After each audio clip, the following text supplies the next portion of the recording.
In 2016, the Japan Coast Guard investigates an abandoned yacht in Tokyo Bay, while also examining a mysterious underwater disturbance, initially mistaken for a volcanic eruption or an underwater explosion. The Tokyo Bay aqualine is flooded with blood, prompting the Japanese government to convene an emergency meeting. However, their response is slowed down by mixed reports and government delays. After seeing a viral video of the incident, Deputy Chief Cabinet Secretary Rando Yaguchi believes it was caused by a living creature, which is confirmed as news reports reveal its tail emerging from the ocean. As the situation escalates, a massive creature emerges from the bay, crawling through Tokyo's Kamada district and Shinagawa area, leaving behind a trail of death and destruction amid a chaotic and disorganized evacuation. As the creature moves, it gushes blood along its path, leaving the government unable to explain what is happening.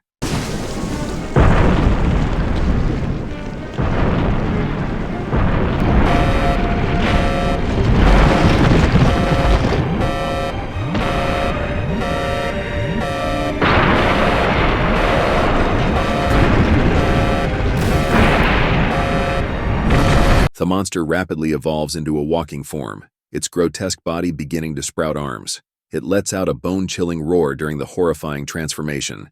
The government realizes that the creature has evolved into its next form and quickly deploys helicopters to destroy it. However, the soldiers spot civilians nearby and are forced to abort the mission. The creature began to overheat and swiftly retreated back into the sea. The government officials focus on military strategy and civilian safety. Yaguchi is put in charge of a task force researching the creature.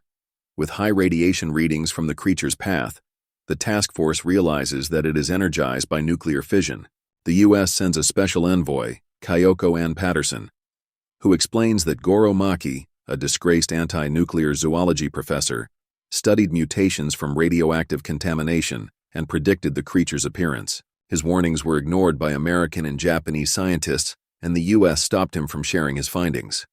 The abandoned yacht in Tokyo Bay was Maki's, and he left his research notes encoded on the boat before disappearing. Days later, the creature re-emerges, now drastically evolved. It stands upright, embodying a grotesque and reptilian form, and unleashes even greater destruction. This second form, later named Godzilla, is colossal and menacing. In response, the government mobilizes the Self-Defense Forces, SDF, to halt its advance.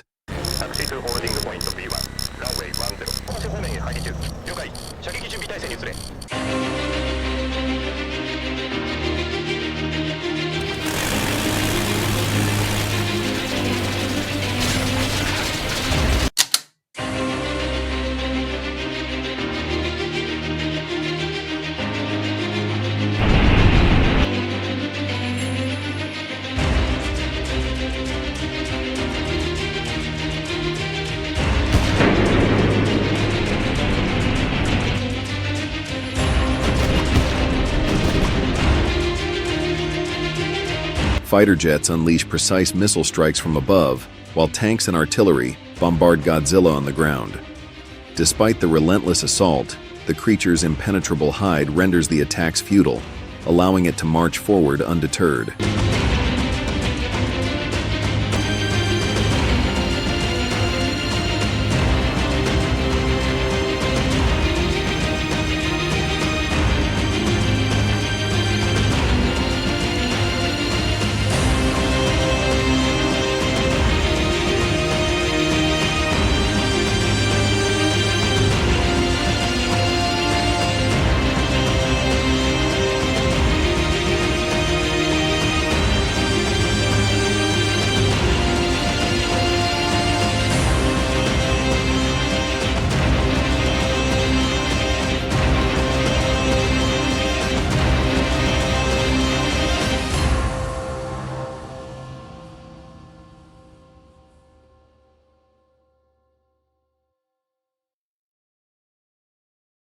Their efforts prove futile against the monster's resilience.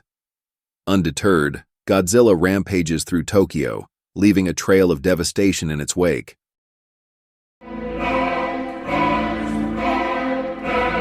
The U.S. intervenes with a massively destructive airstrike plan, prompting the evacuation of civilians and government personnel. They trigger an adaptive response in Godzilla.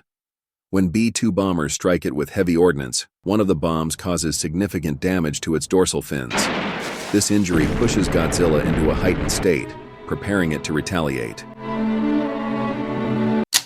The sky darkens as Godzilla's dorsal plates glow a menacing purple, signaling a devastating retaliation. It unleashes a torrent of fire, which sharpens into a concentrated atomic beam, slicing through Tokyo's skyline with precision. Suddenly, its dorsal plates fire beam skyward, obliterating B-2 bombers with deadly accuracy. The city is left in ruins, a smoldering wasteland of destruction. Exhausted, Godzilla stands motionless, entering a dormant state, a grim monument to its unstoppable power. The United Nations warns Japan of a looming thermonuclear strike if Godzilla isn't subdued within days, triggering mass evacuations. Determined to prevent another nuclear tragedy, Patterson leverages her political connections to buy time for Yaguchi's team. They manage to decipher Goromaki's encoded research. The team adjusts its plan and secures the resources needed to carry out the deep freeze operation with international support. The operation commences with a carefully orchestrated bombardment aimed at depleting Godzilla's energy reserves. Explosive-laden trains are launched toward the monster, detonating on impact and inflicting visible damage. These calculated blasts compel Godzilla to expend its stored energy on regeneration. In retaliation, the creature unleashes devastating atomic beams. But this aggressive counterattack plays directly into the plan, further draining its capabilities. Next, the team demolishes nearby buildings, causing them to collapse onto Godzilla and pin it down.